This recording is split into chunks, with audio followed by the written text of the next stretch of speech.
So in this video, I'll be doing some examples on how to multiply and divide rational expressions. For these type of problems, you need to just factor and cancel. So you can start off by factoring each of the numerator and denominator of each rational expression. And these problems are created in such a way that once you factor out each numerator and denominator, you'll be able to cancel out a common factor. Okay, let's see how we can simplify this rational expression. So let's look at our numerator x squared minus x minus 12.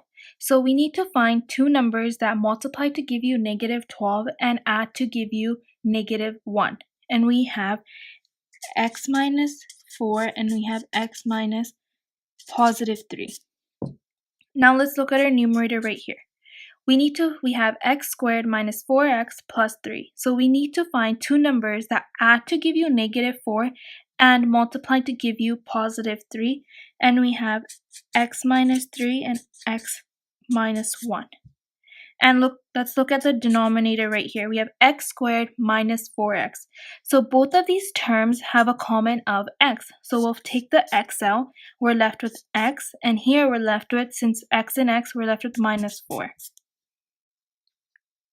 Okay, now let's see how we can factor x squared minus 9. Well, x squared minus 9 is actually known as a difference of squares. So we have x squared minus 9. This will factor out to something like this: x plus some number, x minus some number. Since x squared and negative 9, these are known as perfect squares, we see that 9 square root is into 3 and square root x squared is actually just x. So the number that goes here is 3. So we can write that down to x squared minus 9 is factored to x plus 3 and x minus 3. So we have this so far. Now let's see what we can cancel. Okay, so we have x plus 3 and x plus 3 right here. So we can cancel these out. And then we have x minus 3 and x minus 3 cancel. X minus 4 and x minus 4 we can cancel, and we are left with x minus 1 over x. That is the simplified rational expression of this. And our non-permissible values are negative 3, 3, 0, and 4, where x equals. So when we're considering rational expressions, either multiplying or dividing rational expressions, or even adding and subtracting rational expressions, it's very important that you do not forget to write your non-permissible values. Like in the previous videos, if x equaled negative 3 or 3 or 0 or 4, then our denominator would be 0, and we cannot have that because then our whole rational expression will be undefined. So very crucial on your exams, you guys write your non-permissible values.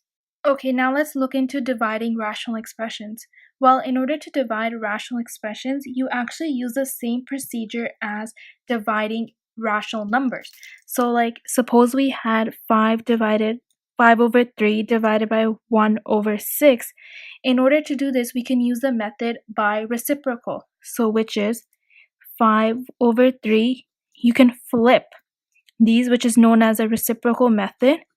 This is known as equal to 10. So we're going to use the same procedure for this rational expression. So let's use the reciprocal method. So we have x squared minus 4 over x squared minus 4x. Since we're dividing, we're going to use a reciprocal method, and we're going to start multiplying the fractions, and this denominator is going to become the numerator, and this numerator is going to become the denominator. So x squared plus x minus 6, so right here. And this one is x squared plus x minus 20. That becomes right here. And now we do the same procedure as we did in the previous examples on how to multiply rational expressions.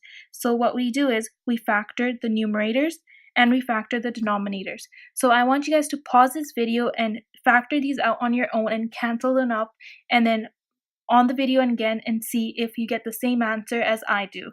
And make sure you remember your non-permissible values. Okay, let's start. So our numerator right here, x squared minus 4. This is the same example that we did for the multiplying rational expressions known as difference of squares. So we get x minus 2 and x plus 2. And the denominator, we have a common of x. So we take that out. We have x minus 4. And factoring these out, well, we need two numbers that multiply to give you negative 20 and add to give you 1. And we have plus 5 and minus 4. We need two numbers that multiply to give you negative 6 for this one and add to give you positive 1. We have x plus 3 and x minus 2. And now we cancel. So we have x minus 4, and we have minus 2 and minus 2. And that's about it. So we are left with x plus 2, x plus 5 over x plus 3. And you need to make sure you write down x cannot equal negative 5, negative 3, 0, 2, and 4, because if it did, our denominator will be 0 and our whole rational expressions will be undefined. So this is how you divide and multiply rational expressions. Dividing may seem harder for some students because of the reciprocal method, but if you understand that you have to just flip your denominator and your numerator around and you multiply, then it's straightforward, just like how to multiply rational expressions. Also, make sure you write down your non-permissible values. You might lose a mark on your exam if you do not write these. Hope you guys like this video. Subscribe, like, and leave a comment below, and tell me what other type of videos you guys would like to see next. Thank you.